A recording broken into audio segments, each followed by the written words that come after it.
이제는 하나님의 말씀 같이 나누려고 하는데요. 누가복음 18장 18절부터 23절까지 나오는 부자 청년에 관한 이야기를 통해서 하나님의 나라와 또 영생에 관한 말씀을 함께 나누려고 합니다.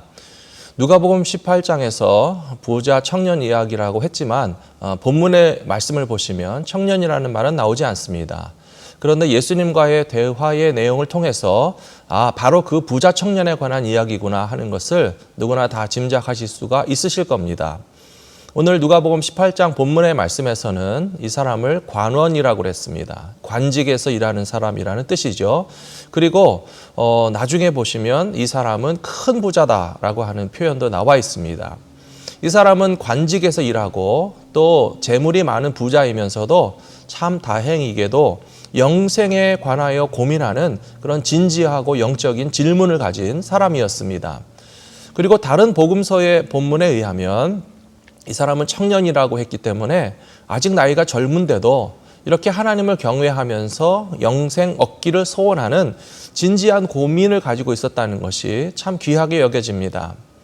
예수님은 이 부자 청년에게 말씀하시기를 영생을 얻기 위하여 네가 율법을 계명을 잘 지켰느냐라고 말씀하고 계십니다. 이 말씀을 듣는 기독교인들은 좀 고민하시게 될 겁니다.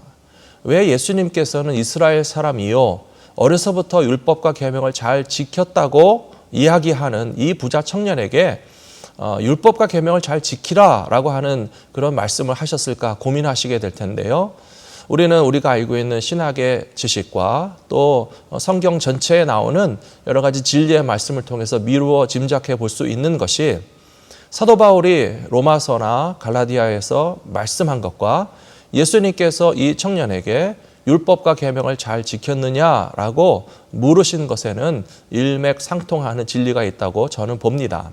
그것은 율법과 진리는 결코 우리를 영생에 이르도록 도와주는 능력은 없지만 우리들이 하나님 앞에서 얼마나 허물이 많고 죄가 많은 존재인가라고 하는 것을 깨닫게 해주는 그런 방편은 된다라고 하는 것을 알게 해주시려고 예수님이 이런 말씀을 하셨다라고 봅니다. 부자 청년 스스로 대답한 것을 보십시오. 주님, 제가 어렸을 때부터 율법과 계명을 잘 지켰습니다. 그런데도 불구하고 지금 이 나이가 되도록 아직까지 하나님 앞에서 영생을 얻을 만한 자격이 있다라고 자신하지 못하고 확신을 갖지 못하기 때문에 어떻게 하면 좋겠습니까? 라고 하는 고민을 가지고 예수님에게 나온 것이 아니겠습니까? 이 방송을 시청하고 계시는 여러분들이 종교에 관해서 기독교에 관해서 들어보신 적이 있으실 겁니다. 혹은 교회를 벌써 다니시는 분들도 있지만 나는 교회를 다니고 있고 신앙생활하고 있는 것 같아 보이는데 아직도 하나님 앞에서 의롭다 하심을 입고 영생을 얻으며 하나님 나라에 들어갈 자격을 얻었다라고 확신하지 못하시는 이유가 어디 있습니까? 예수님이 오늘 부자 청년에게 하신 말씀을 잘 들으시고 그 문제가 해결함을 받으셨으면 좋겠습니다. 예수님은 부자 청년에게 말씀하시기를 내가 가진 모든 재물을 다 팔아서 가난한 사람들에게 나누어 주고 나를 따라오라 말씀하셨습니다. 그런데 이 사람은 큰 부자인 거로 고민했다 그랬습니다. 다른 복음서의 본문에 보시면 예수님을 따라간 것이 아니고 슬픈 기색을 하고 주님에게서부터 멀어져 갔다라고 기록된 것을 볼 때에 주님을 따르는 제자가 되지는 못한 것을 우리가 잘 알고 있습니다. 사랑하는 성도 여러분, 그리고 시청자 여러분, 부자 청년이 하나님의 나라에 들어가지 못하고 영생을 선물로 받지 못한 결정적인 원인은 그가 부자이기 때문만은 아닙니다. 우리는 이 성경 말씀을 해석할 때에 모든 크리스찬들은 가난해야 되는구나. 예수님의 제자가 되기 위해서는 가진 소유가 하나도 없이 모든 재산을 다 양도하고 팔아서 치우고 빈 털터리가 되어야만 예수님의 제자가 될 수 있다라고 성경을 해석하는 그것은 잘못된 해석이라고 저는 봅니다. 오늘날 예수를 믿는 사람들에게도 사유재산을 소유하거나 혹은 부자로서 살아가는 것이 성경적으로 신학적으로 허용되지 않은 것이 아닙니다. 오히려 부자라고 해도 세상에서 가진 재물이 많은 사람이라 할지라도 예수 그리스도의 제자가 될 수 있는 비결이 있는데 그것은 주님을 그 무엇보다도 소중하게 여길 수 있는 믿음입니다. 그리고 하나님의 나라를 이 세상 나라보다도 더 높은 우선순위에 둘 수 있는 그런 확신과 가치관과 신앙적인 세계관이 우리의 신앙 가운데 자리 잡고 있을 때에 세상 사람들과 비교할 때에 결코 가난하지 않지만, 그리고 우리가 사유로 가지고 있는 재산이 있지만 그럼에도 불구하고 먼저 그의 나라와 그의 의를 구하는 신앙의 삶을 살아가면서 예수님의 제자로서도 살아갈 수 있고, 또한 오늘 부자 청년이 관심을 가지고 있었던 것처럼 영생도 선물로 받을 수 있는 가난한 마음을 가진 믿음의 사람이 될 것이라고 믿습니다. 오늘 누가복음 18장에서 부자 청년 이야기 앞에 배치되어 있는 이야기와 그 뒤에 나오는 말씀을 보시면 제 말이 논리적으로도 맞는다는 것을 여러분들 이해하시게 될 겁니다.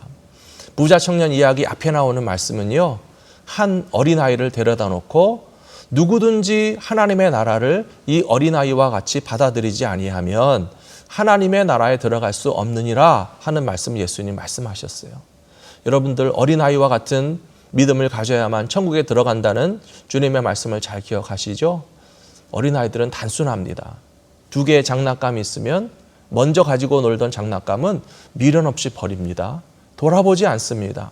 새 것 때문에 기뻐하고 순수해하는데 그 순수한 기쁨과 사모함으로 하나님의 나라를 더 좋아하고 하나님 나라에 대한 더 우선순위를 가진 사람은 이 세상에서 누리던 영광이나 재산이나 세상의 욕망과 자랑들을 미련 없이 버리는 어린아이와 같은 순수한 믿음이 있어서 천국에 들어갈 수 있는 약속을 받게 될 줄로 믿습니다. 뒤에 나오는 말씀은 또한 베드로에 관한 말씀이에요. 베드로가 예수님에게 이야기하기를, 주님, 우리가 모든 것을 다 버리고 주를 따랐나이다. 부자 청년과 분명히 다르죠. 부자 청년은 버리지 못했고 따르지 못했습니다. 베드로는 모든 것을 버리고 예수님을 따라갔습니다. 그러자 주님이 하시는 말씀이, 그렇다면 이 땅에서도 하나님께서 위로와 상급을 주실 것이고 영생을 얻지 못할 사람이 없다라고 주님 말씀해 주셨어요. 부자 청년이 듣고 싶었던 이야기를 그는 듣지 못했지만 베드로는 들었습니다. 사랑하는 시청자 여러분, 예수님에게서 이런 말씀을 들을 준비가 돼 있으십니까?